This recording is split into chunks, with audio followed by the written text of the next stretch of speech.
구독자 여러분 안녕하세요.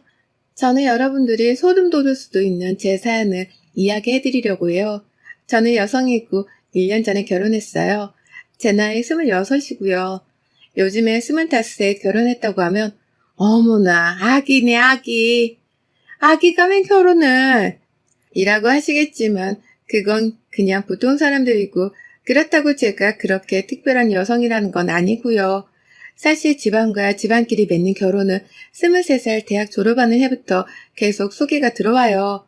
비슷한 경제, 비슷한 환경, 비슷한 위치에 있는 집안끼리요.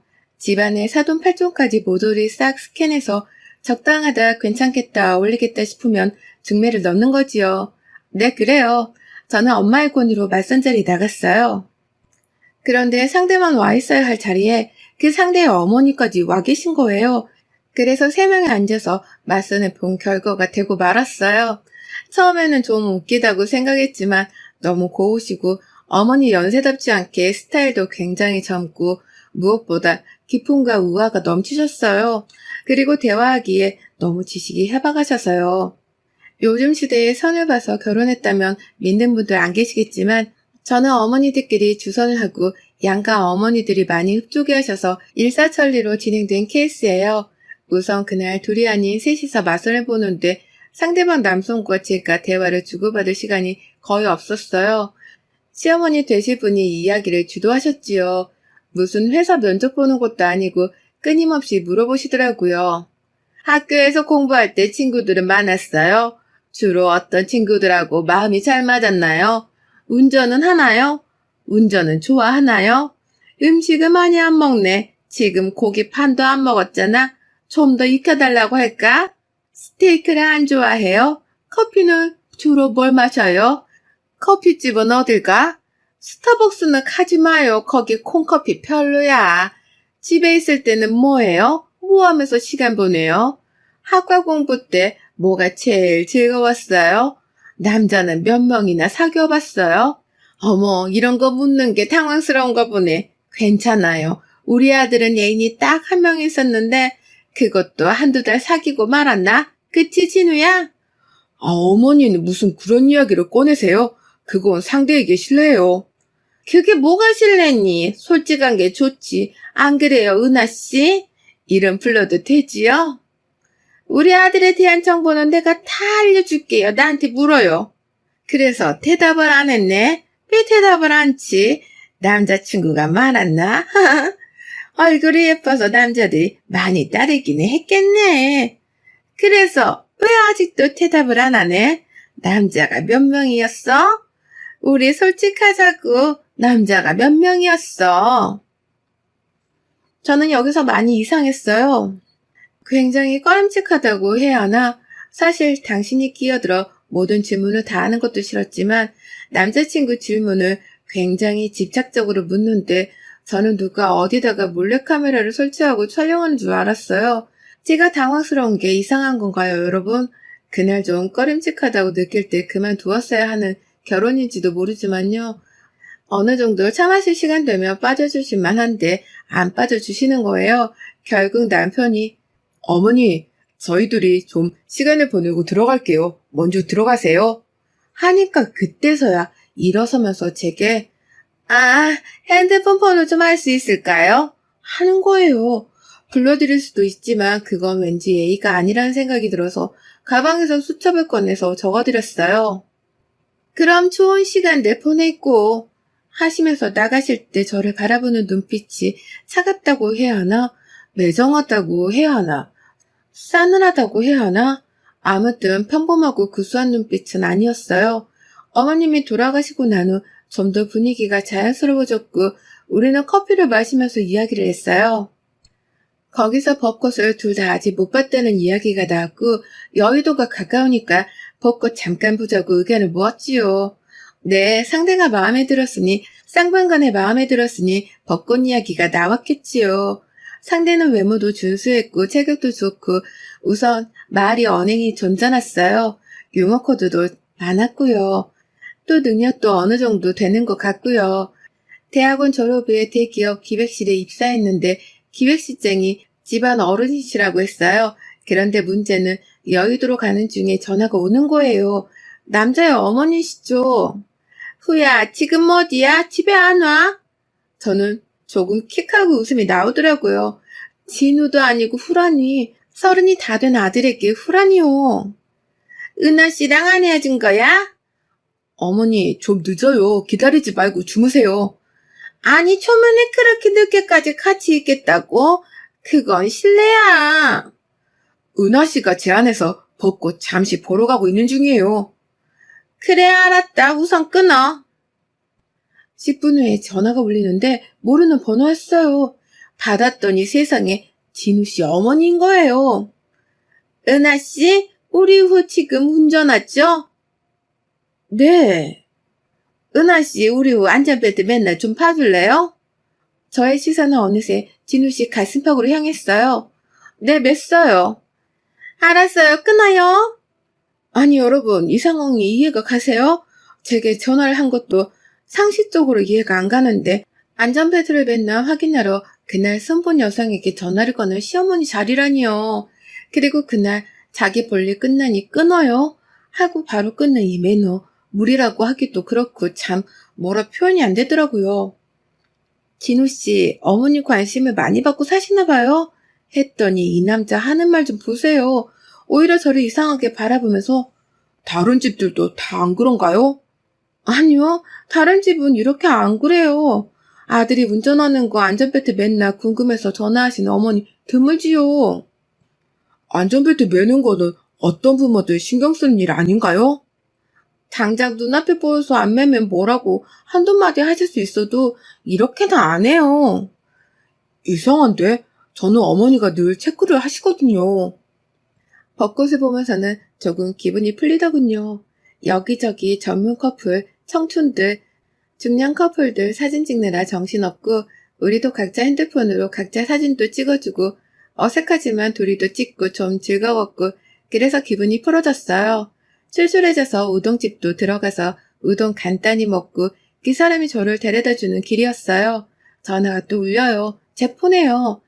번호를 보니 시어머니 자리. 순간 짜증이 확 밀려오는 걸 참고 받았어요. 은하씨, 우리 후랑 아직 같이 있어요? 네. 은하씨, 내가 전화해서 불쾌한가 보네. 지금 우리 후 운전 중인가요? 네.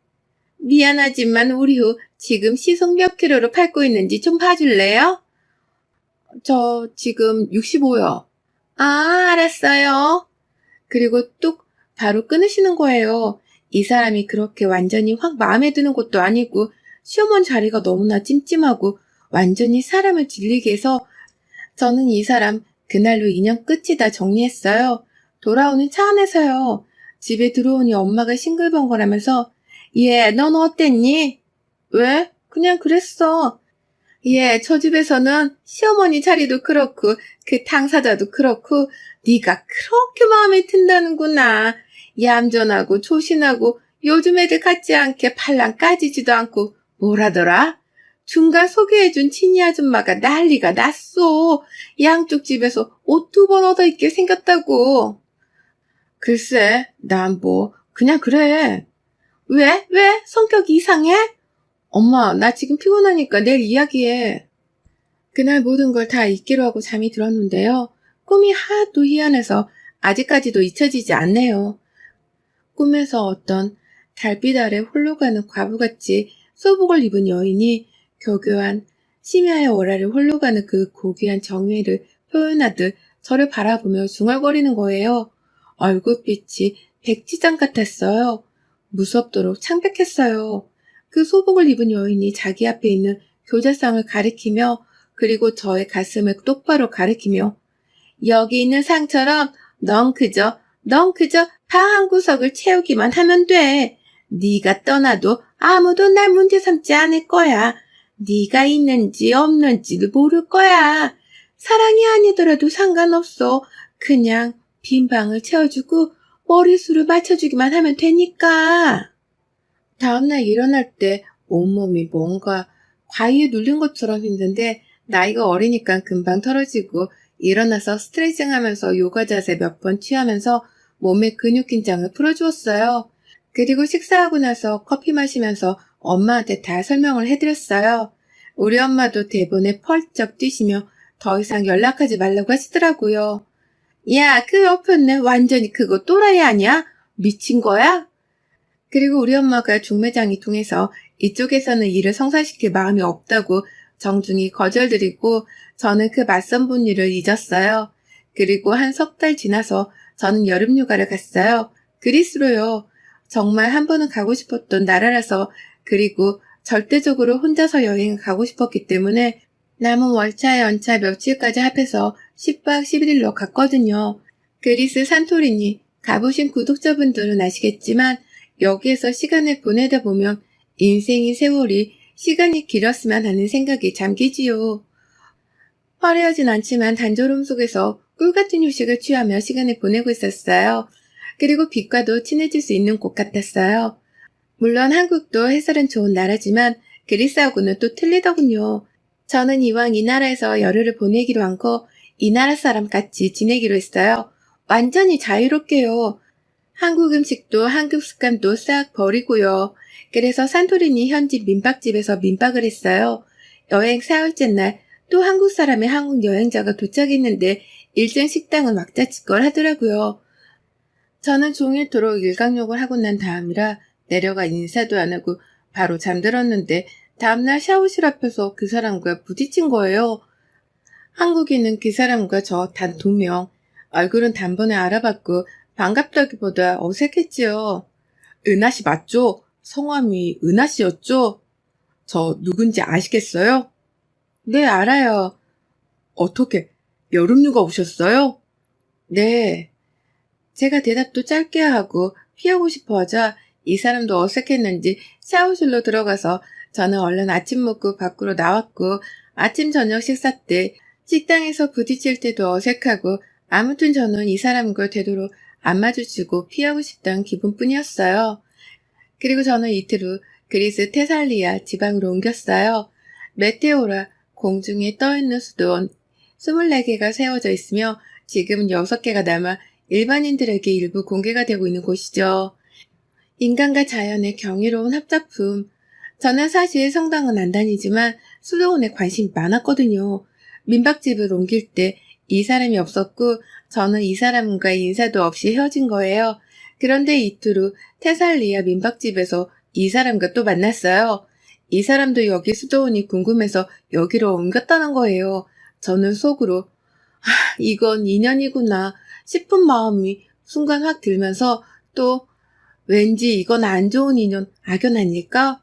이런 기분도 떨쳐버릴 수가 없었어요. 그 사람 싱겁게 흰 치아를 다 드러내며 말을 붙이더군요. 우리 인연 같지 않아요, 은하씨? 네, 그런 것 같아요. 왜 그렇게 시큰둥해요? 도대체 좀 물어봅시다. 제가 뭐가 그렇게 마음에 안 들어서 아예 딱 전화도 안 받으시고 카톡 확인하셨으면서도 답도 없고 제가 뭐 실수라도 했나요? 설명드리기가 그러네요.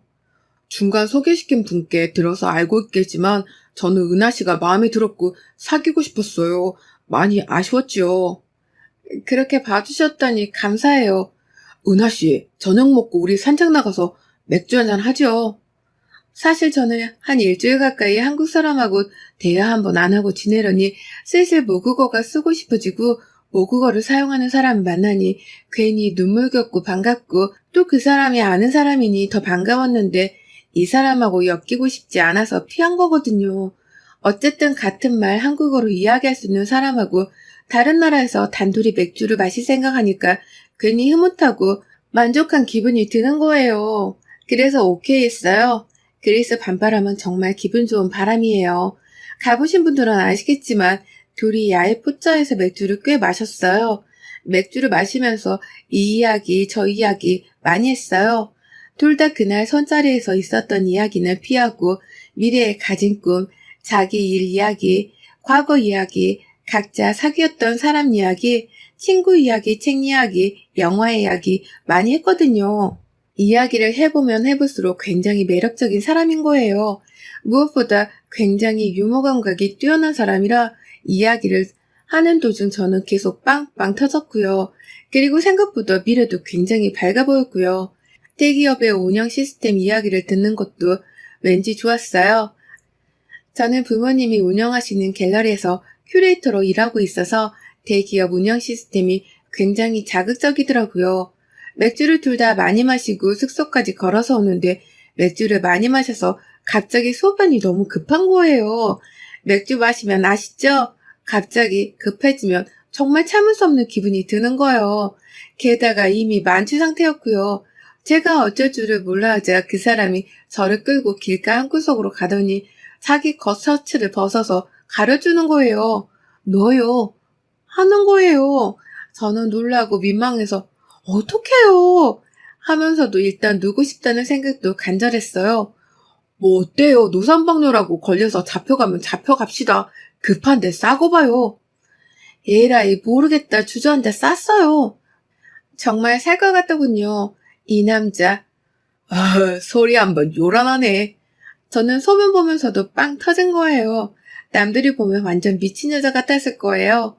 취해서 얼굴은 뻘겋고 그 와중에 노상방뇨하고 그 와중에 미친 여자처럼 깔깔깔 하고 웃었으니까요. 지금 와서 돌이켜보면 이 순간이 가장 낭만이었고 눈물나게 아름다운 시간이었어요. 이 남자와 처음이자 마지막으로 그날 그렇게 노상방뇨하고 다시 모래길을 걸어서 숙소로 걸어오는데 이 남자가 또 그래요. 잠깐 멈춰봐요. 슬리퍼 좀 봐봐요. 걷는 게 왜 그래요? 하면서 무릎을 꿇더니 제 발을 슬리퍼에서 벗겨서 슬리퍼에 가득한 모래를 털어주는 거예요. 전 이 순간에 이 남자에게 폭 빠진 거예요. 이 사람 어머니고 뭐고 아무래도 좋다는 생각이 들었어요. 그날 숙소 방문 앞에서 헤어지다 누가 먼저랄 것도 없이 둘이 부둥켜 안으며 우리는 내 방으로 들어와서 미칠 듯하게 뜨거운 시간을 보냈어요. 그 다음 날도 같이 보냈고 그 다음 밤에도 정말 뜨거운 시간을 보냈고요. 저는 처음이었고 이 사람은 능숙했어요. 여자친구 한 번 사귄 게 다라더니 정말 아무것도 모르는 제가 느끼기에도 굉장한 선수란 느낌이 들더라고요. 한국에 같이 들어왔고 우리는 다른 남녀들처럼 연애했어요. 이 사람은 건강한 남성이었고 정상적인 남자였고 정상이고 건강한 남녀가 순간 조심을 안 한 그 순간 바로 임신이 되더라고요. 저는 중절을 해야겠다고 생각했어요. 막상 이 사람하고 결혼을 이어 생각하니 다시 눈앞에 부응하고 가득 떠오르는 이 사람의 이상한 어머님. 이 사람에게 임신 사실을 숨기고 있었는데 우연히 제 핸드폰을 본 이 사람. 산부인과 예약된 카톡 메시지를 봤는지 펄펄 뛰더군요. 진우씨, 그거 아주 비매너야. 부부 사이에도 핸드폰을 안 보는 거 몰라? 하물며 우리는 그냥 연인일 뿐이야. 연인 사이일수록 더 조심해야 하는 게 폰 프라이버시 침해하는 거. 그거 굉장히 중요한 거야. 나 아주 기분 나빠, 지금. 너 기분 나쁘고 말고가 중요해? 지금 이 순간에? 뭐? 산부인과는 뭐야? 너 아기 생겼지? 그래, 중절할 거야, 토요일이야. 미쳤구나. 누구 맘대로 중절을 해? 그게 너만의 아이야? 그는 결혼하자고 저를 설득했어요. 사랑한다고요. 아이를 낳자고요. 아이를 중절하는 건 명백히 살이나 다름없다고요. 도대체 이유가 뭐냐고 물었어요. 저는 그때서야 그의 어머니에 대한 이야기를 처음으로 꺼냈어요. 만약 그 사람이 선분날처럼 자기 어머니와 자기는 전혀 문제가 없는 모자 사이라는 걸 이야기했으면 저는 두 말도 않고 그 사람과 헤어지고 중절했을 거예요. 그런데 이 사람 현명한 게 수긍하더라고요. 이상하게 비춰줄 수도 있겠고 다시 생각해보니 이상하다고요. 그러니까 고칠 테니까 결혼하자고요. 사촌언니와 의논을 했어요. 사촌언니가 그 결혼하는 거 아니라고 하더라고요. 결혼 전에 별 문제 없어 보이는 시어머니도 막상 결혼해보면 문제가 계속 드러나고 서로 맞춰 살기 힘든데 그런 눈에 띄게 이상한 시어머니일 경우에야 말을 무엇하냐고요. 절대 결혼하지 말라고 뜯어 말리더라고요. 저는 헤어짐을 결심했고 그에게 이별을 통보했어요. 며칠 후 그 사람 어머니에게 전화가 오더라고요. 잠들기 전 시간이라 길고 차분한 통화를 할 수 있었어요. 통화 내용을 쭉 정리해보자면 내가 그동안 우리 후하고 은하씨하고 사귀는 거 알면서도 일찍 간섭하는 거는 은하씨가 아무래도 나 때문에 뜨악하는 것 같아서 둘의 연애를 철저히 모른 척 했는데 지금은 안 되겠네요. 은하씨, 내가 신경이 좀 예민해서 약을 먹고 조절하는 중에 있는 사람이에요. 그래서 은하 씨에게 이상하게 비추어졌을 수도 있는데 내가 예민해서 그렇다. 미안하다. 앞으로는 내가 간섭 안 할 테니까 둘이 감정 좋으면 결혼해라. 진우가 많이 괴로워한다. 임신까지 했다면서 아이를 지우는 건 그건 정말 해서는 안 되는 짓이다. 내가 조심할 테니 다시 생각해라. 내가 뭐라고 시어머니가 마음에 안 든다고 남자와 아이를 동시에 버리냐. 어제는 진우가 술 먹고 들어와서 소리내서 울더라. 남의 집 아들 가슴을 이렇게 아프게 하는 거 그거 하는 거 아니다. 은하 씨도 우리 아들 좋아서 사귄 게 아니냐. 이런 거예요. 솔직히 어머니 말보다 이 남자가 울면서 괴로워한다는 말에 마음이 꺾였어요. 어떤 남자가 나를 위해 울 것이냐를 나와 헤어진다고 우는 남자. 이 각박한 세상에 드물지요. 저는 이 남자와 결혼하기로 마음을 바꿨어요. 시어머니께서 또 저렇게 사과를 하시고 본인 문제를 조금 알고 계시고 고친다고 하시니까 그 말을 믿어보기로 했고요. 그 생기신 모습답게 배우신 분답게 지성을 가지고 저를 대해주실 거라 그렇게요. 그렇게 마음을 먹고 잠자리에 드니 몸이 날아갈 듯 가볍더군요. 잠을 자는데 그날 밤 또 꿈을 꿨어요. 퇴마사 비슷한 목소리의 여자가 무당히 퇴마루고 외듯 저를 바라보면서 제 얼굴을 찢을 듯이 노려보면서 웅얼거리는 거예요. 어면인이란 엇것지라 네 만나게 하고 시도보도 꼭은 얼로도 휘잡으며 그 사은정도 없는 것지 몰라. 꿈에서지만 저는 제대로 안 들려서 되게 안타까웠어요. 기괴한 단어의 조합도 그렇고요. 뭐라고요? 다시 한번 말씀해 주세요. 어쩌인이라는 인도라. 목소만 나를 적게 하. 다시 아보도 꼭 담 얼로를 휘잡으며 그 사은 정로는 없는 것지도 뭘. 무슨 말인지 도대체 모르겠는 거예요. 여러분들은 아시겠어요? 저는 찢어지는 마음으로 안타깝게 다시 물었어요. 죄송해요. 제가 못 들었어요. 알아들을 수 있게 말해주세요. 재밌게 들으셨어요? 다음 시간에 2편으로 이어 올려드릴게요. 감사합니다.